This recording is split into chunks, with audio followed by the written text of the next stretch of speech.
এই মুহূর্তে একটি সবচেয়ে বড় গুরুত্বপূর্ণ খবর, যে খবরটা আসছে যে ফের বাস দুর্ঘটনা, একেবারে সাত সকালেই মর্মান্তিক পথ দুর্ঘটনা। চাকলার করুণাময়ী মোড়ে উল্টে গেল যাত্রী বোঝাই বাস। আবারও আপনাদেরকে জানিয়ে রাখবো, সকালের অফিস টাইমে বড় সড় বিপর্যয়, উদ্ধার কাজে নেমেছে স্থানীয় মানুষ ও পুলিশ, কিন্তু সাত সকালেই মর্মান্তিক পথ দুর্ঘটনা ঘটেছে। চাকলার করুণাময়ী মোড়ে উল্টে গেল যাত্রী বোঝাই বাস। এ বিষয়ে আমরা বিস্তারিত জানবো, আমাদের সঙ্গে রয়েছে তন্ময়। কিভাবে এই যাত্রী বোঝাই বাস উল্টে গেল একটু জানাও। দেখো, রাজারহাট হারোয়া খালে সাত সকালে কিন্তু ভয়াবহ বাস দুর্ঘটনা, উল্টে গেছে যাত্রী বোঝাই একটি বাস। আহত কমপক্ষে 40 থেকে 50 জন। তোমাকে বলে রাখি, স্থানীয় সূত্রে যেটা খবর, প্রত্যক্ষদর্শীরা যেটা জানিয়েছে যে চাকলার দিক থেকে একটি যাত্রী বোঝাই বাস আসছিল সল্লেক করুণাময়ের দিকে। হঠাৎই রাজারহাট থানার অন্তর্গত হারোয়া ব্রিজের কাছে নিয়ন্ত্রণ হারিয়ে বাসটি প্রথম ব্রিজের যে ডিভাইডার রয়েছে সেই ডিভাইডারে ধাক্কা মারে এবং পরবর্তীতে বাসটি উল্টে যায়। উল্টে গিয়ে যে নয়নজুলি রয়েছে, যে খাল রয়েছে, সেই খালের মধ্যে গিয়ে পড়ে। সেখান থেকে কিন্তু স্থানীয়রা প্রথমে উদ্ধার কাজে হাত লাগায়, পরবর্তীতে আসে রাজারহাট থানার পুলিশ। সেখান থেকে বেশ কয়েকজনকে আহত অবস্থায় তাদের স্থানীয় হাসপাতালে নিয়ে যাওয়া হয়েছে এবং বাসটি এখনো যেহেতু নয়নজুলিতে পড়ে রয়েছে, তাদের ভিতরে কোনো মানুষ আছে কিনা তা নিয়ে কিন্তু ইতিমধ্যে ধন্দে রয়েছে পুলিশ এবং সাধারণ মানুষ। কারণ বাসটিকে যতক্ষণ না উদ্ধার করা যাচ্ছে ততক্ষণ বোঝা যাচ্ছে না যে বাসের নিচে কেউ চাপা পড়ে আছে কিনা বা বাসের তলায় কেউ আছে কিনা, সেটা কিন্তু এখনো বোঝা সম্ভব হচ্ছে না। কারণ এই যে বাসটি কিন্তু প্রতিদিনের মতো এই রুটে যে কলকাতাগামী বিভিন্ন বাস যায়, সেই বাসে ফলে কিন্তু রেশারেশিটা কিন্তু বাড়তেই থাকে। এই যে রুটটা, এই রুটে দিয়ে কিন্তু কলকাতা একদম কাছে হয়, সেই কারণে কিন্তু এই রুটে প্রচুর মানুষ কলকাতার দিকে যাতায়াত করে।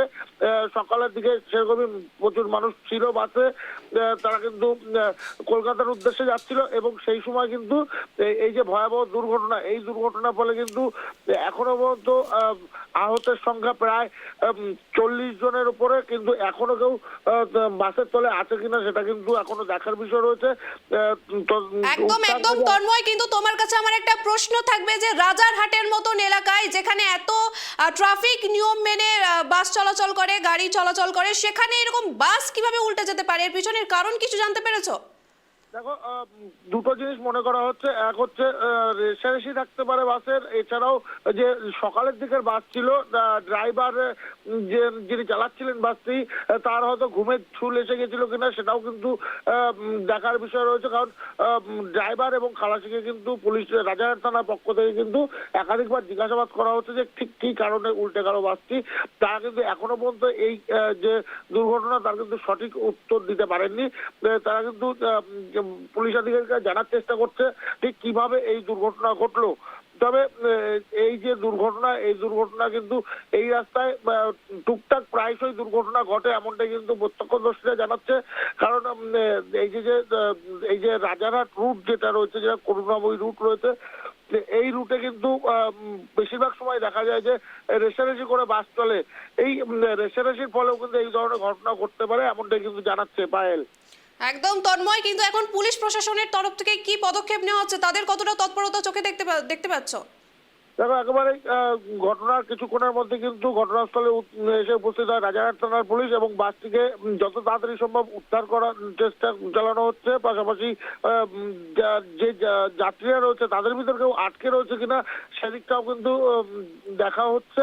কারণ বাসের নিচে বা যে বাসটা যেভাবে পড়ে রয়েছে তার নিচে কোনো যাত্রী থাকতে পারে, এমনটাই কিন্তু অনুমান করা হচ্ছে। তবে যত তাড়াতাড়ি সম্ভব এখন ক্রেন দিয়ে বাসটিকে টেনে নিয়ে উঠিয়ে একেবারে সড়ককে এনে তারপরে কিন্তু একদম তন্ময়, যেসব আহতদেরকে উদ্ধার করা হয়েছে পুলিশের পক্ষ থেকে, পুলিশ প্রশাসনের পক্ষ, তাদের শারীরিক অবস্থা কেমন আছে কিছু জানতে পেরেছো? দেখো, বেশ কয়েকজনের কিন্তু আহত রয়েছে, তাদের কিন্তু ইতিমধ্যে স্থানীয় যে হসপিটাল রয়েছে সেখানে কিন্তু স্থানান্তরিত করা হয়েছে এবং বেশ কয়েকজন রয়েছে যারা অক্ষত অবস্থা রয়েছে এবং তারা কিন্তু তাদের নিজেদের গন্তব্যস্থলে ইতিমধ্যেই চলে গিয়েছে। তবে প্রশাসনের পক্ষ থেকে কিন্তু প্রত্যেকের নাম ঠিকানা, ফোন নাম্বার সংগ্রহ করে রাখা হয়েছে। পরবর্তীতে তাদের যদি কোনো অসুবিধা হয় সেদিকটাও কিন্তু প্রশাসনের তরফ থেকে নজর রাখা হয়েছে। কোনো হতাহতের খবর আছে? আর এই যে বারংবার এই যে বাস দুর্ঘটনা ঘটছে, পুলিশ প্রশাসনের তরফ থেকে কি জানানো হচ্ছে?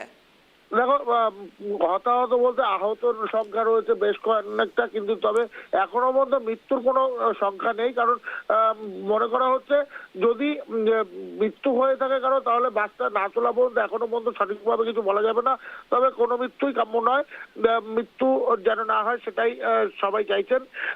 এবং এই যে বাসের রেশারেশির কথা বলছে, এই যে কলকাতার যে লাইনটি রয়েছে রাজারহাটের দিক থেকে একেবারে বেড়াচাপা হয়ে কড়িবাড়ি হয়ে যে কলকাতাগামী যে বাসগুলো যায়, সেই বাসগুলো কিন্তু বেশিরভাগ সময় কিন্তু এরকম রেশারেশির মধ্যে দিয়ে যায়।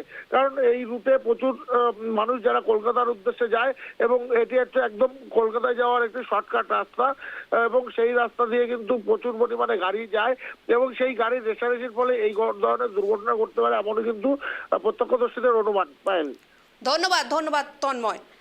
সকালের অফিস টাইমে বড় সড়ো বিপর্যয়, একেবারে একদম বলা যেতে পারে সাত সকালেই মর্মান্তিক পথ দুর্ঘটনা।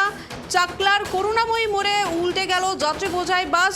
ঘটনায় তো চাঞ্চল্য ছড়িয়েছে এলাকায়, কিন্তু গুরুতর জখম হয়েছে অন্তত 40 থেকে 50 জন যাত্রী। আহতদের স্থানীয় হাসপাতালে নিয়ে যাওয়া হয়েছে, কিন্তু আমাদের রিপোর্টার যেটা জানালো যে এখনো অবধি কোনো রকম কোনো হতাহতের খবর নেই।